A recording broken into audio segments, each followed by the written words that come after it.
မေထုံရာသီဖွာကြက်မနိုင်လို့ကြားလိုက်တာနဲ့ပျော်ရွှင်တက်ကြွနေတာတစ်ဖက်မှာလည်းတီတီငိမ့်ငိမ့်နေတတ်တာစကားပြောကောင်းပြီးဟာတာဖုံရှင်လို့သူတို့နေရတာပြောစရာကောင်းတယ်လို့ထင်မိတာမျိုးပြောင်းလဲမှုတွေကိုလွယ်ကူစွာလက်ခံနိုင်တာစတဲ့တခြားရာသီခွင်တွေနဲ့မတူတဲ့ကိုရီကိုသွေးတွေနဲ့ဆိုတာကိုလူတော်တော်များများသတိထားမိတတ်ကြပါတယ်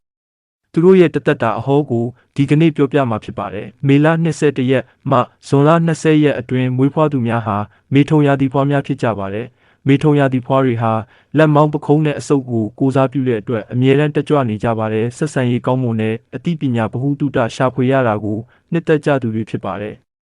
မေထုံရာသီဖွားများဟာနက္ခတ်ရာသီ12ပါးအနက်တတိယမြောက်ရာသီခွင်ဖြစ်ပြီးဗုဒ္ဓဟူးဂျိုဤလွှမ်းမိုးမှုကိုခံရသောရာသီခွင်ဖြစ်ပါတယ်ဓာတ်တဘာဝအရာဝါရောဓာတ်လေဓာတ်ကြီးစိုးပြီးအဖို့ဓာတ်ဖြစ်ပါတယ်ပြောင်းလဲခြင်းလက္ခဏာကိုလဲဆောင်ပါတယ်ဒါကြောင့်လဲသူတို့ဟာစကားပြောကောင်းပြီးအပြောင်းလဲတွေကိုတခြားသူတွေထက်နေသားကြအောင်နေထိုင်နိုင်တာပဲဖြစ်ပါတယ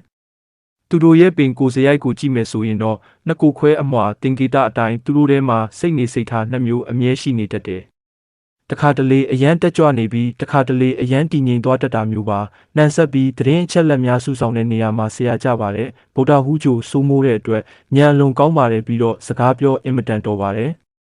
်ဘာမဆိုသိချင်မြင်ချင်စိတ်ရှိပြီးအတစ်တွေကိုလေ့လာရတာဝါသနာပါသူများဖြစ်ပါတယ်အားနည်းချက်အနေနဲ့စိတ်ကူးခဏပြောင်းတတ်တာကြောင့်ဂရိတီဖို့ခက်ခဲတတ်ပါတယ်ဆုံးဖြတ်ချက်ချမယ်ဆိုအချိန်ယူစူးစမ်းပါလို့အကြံပြုလိုပါတယ်ပြီးတော့ကိစ္စတစ်ခုကိုရေရှည်အာရုံစိုက်မှုအားနည်းတာဆက်စုလွန်းတာများကိုသတိထားဆင်ခြင်သင့်ပါတယ်အချစ်ရေးနဲ့အိမ်အောင်ရေးမှာတော့ရုပ်ရည်ထက်စကားပြောဖို့ပြောဖက်ကောင်းပြီးဉာဏ်ရည်ထက်မြက်တဲ့သူမျိုးကိုပိုပြီးဆွဲလန်းတတ်ကြတယ်အချစ်ရေးမှာပြင်းစရာကောင်းတာကိုအလုံးမုန်းသူတွေပါလွတ်လပ်မှုကိုနှစ်သက်သူတွေဖြစ်လို့ချစ်သူရှိပေရင်တော့ကိုယ်ပိုင်လွတ်လပ်ခွင့်ကိုအထီးပါမခံနိုင်ကြသူတွေပါချုပ်ချယ်လွန်းရင်ရုံထွက်ဖို့လဲဝန်မလေးတက်ကြဘူးအဖော်ပေါင်းဖြစ်တူရာသီလေတက်ချင်းတူသောကုံရာသီသို့မဟုတ်မိတရာသီတရာသီဖွားတွေနဲ့အဆင်ပြေဆုံးဖြစ်ပါတယ်စီးပွားရေးနဲ့တနက်ကန်ကောင်းမဲ့လုပ်ငန်းများကတော့ပေါင်းကူးဆက်သွယ်ရေးလုပ်ငန်းများစကားပြောရတဲ့အလုပ်စာရေးရတဲ့အလုပ်သတင်းနှင့်မီဒီယာ IT စသည်တို့နှင့်အယောင်းဝယ်အလုပ်တို့မှာအောင်မြင်မှုအထွတ်ထိပ်ရတတ်ပါတယ်ငွေကြေးပိုင်းမှာရှာနိုင်တဲ့လောက်လဲပြန်သုံးတတ်ကြတယ်ဘဝမှာငွေကြေးပြက်လက်သွားတာမျိုးမရှိတတ်ပေမဲ့စနစ်တကျစုဆောင်းနိုင်ဖို့တော့အားနည်းပါတယ်အသက်20နှစ်မှ30နှစ်ထိပညာရေးနဲ့အလုပ်ကိုင်အတွက်အပြောင်းလဲတွေများပါမယ်နေရာဒေသအပြောင်းလဲကြုံရတတ်ပါတယ်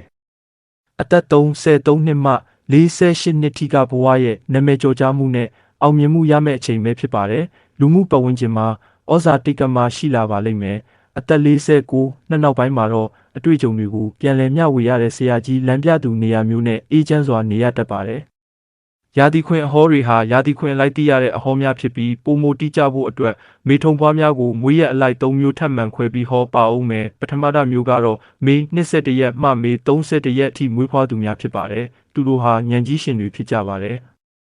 စရိုက်တဘာဝကတော့ဗုဒ္ဓဟူးဂျိုနှစ်ထပ်ကွမ်းလွှမ်းမိုးလို့စကားပြောအင်မတန်မြန်တဲ့ထက်မြက်တဲ့ကံကြမ္မာအရာဘဝမှာစာပေဂီတသို့မဟုတ်ဘာသာစကားပိုင်းမှာအထူးထူးခြားခြားအောင်မြင်တတ်ပါတယ်မိတ်ဆွေအပေါင်းအသင်းအရန်ပေါ်တတ်သူတွေပါအလောက်ကိုင်နေနဲ့စာရေးဆရာဘာသာပြန်စကားပြောစွမ်းရည်ကိုအသုံးပြု၍လုပ်ရသောအလုပ်များဂုဏ်သေးစတဲ့အလုပ်တွေတင်တော်ပါတယ်ဒုတိယတစ်မျိုးကတော့ဇွန်1ရက်မှဇွန်10ရက်အထိမွေးဖွားသူများဖြစ်ကြပါတယ်လူမှုရေးဆက်ဆံရေးအကောင်းဆုံးမိထုံပဲဖြစ်ပါတယ်။စရိုက်အားဖြင့်တောကြဂျိုရဲ့တူရာတီတဲ့တဘာဝပါဝင်လို့အတွင်ပြင်ချုံမောပြီဖြစ်တဲ့အပြောအဆိုယဉ်ကျေးကြပါတယ်။အခြေရေးနဲ့လူမှုဆက်ဆံရေးကြောင့်ဘဝမှာကံကောင်းပြီးအခွင့်အလမ်းကောင်းတွေရတတ်ပါတယ်။အမှုပညာနဲ့အလားပါဆိုင်ရာမှာအောင်မြင်မဲ့သူများဖြစ်ပါတယ်။ဒီဇိုင်နာတန်တမန်ပြည်သူဆက်ဆံရေးနဲ့ဖြိုပြရေးလုပ်ငန်းများလုပ်ကင်တင်ပါတယ်။တတိယမိထုံဖွားကတော့ဇွန်17ရက်မှဇွန်20ရက်အထိဖွားသူများပဲဖြစ်ပါတယ်။သူတို့ဒီလဲထူးချွန်သူများပဲဖြစ်ကြပါတယ်။စရိုက်သဘောကယူယေနက်စ်ဂျိုရဲ့ကုံရာတီတက်ပါဝင်လို့အတွေးခေါ်စမ်းတစ်တဲ့လူသားချင်းစာနာစိတ်ရှိတဲ့သူတွေဖြစ်ပါတယ်။သူတို့ရဲ့ကံကြမ္မာအရသူတစ်ပါးနဲ့မတူတဲ့တီထွင်မှုတွေလုပ်ရတတ်ပါတယ်။ဤပညာသို့မဟုတ်ပရဟိတလုပ်ငန်းတွေနဲ့ကဘာတိအောင်မြင်တတ်ပါတယ်။ဒါကြောင့်သိပ္ပံပညာရှင်ဤပညာရှင်နက္ခတ္တဗေဒပညာရှင်လူမှုရေးအသင်းအဖွဲ့စသည့်နယ်ပယ်တွေမှာအောင်မြင်တတ်ပါတယ်။မေထုံပွားများအတွက်အထူးဆောင်ရန်ရှောင်ရန်ရတရားများကိုပြောပါဆိုရင်တော့အဆောင်ယတနာအဖြစ်ကြောက်စိမ့်သို့မဟုတ်များအဆောင်ရောင်ဖြစ်အစိမ်းရောင်အဝါရောင်အဖြူရောင်တို့ကိုစောင့်နိုင်ပါတယ်။ရတရားအတွက်အခက်ခဲကြုံတိုင်းဗုဒ္ဓဟူးနေ့မှာငှက်လွတ်ပေးခြင်းသို့မဟုတ်ကျောင်းကံဖျားမှာတောက်တော်ရည်ကတ်လူခြင်းပြုလုပ်ပါ။စာအုပ်စာပေလူတန်းချင်းကညံပွင့်စေပြီးကန်စာတာတက်စေပါလိမ့်မယ်။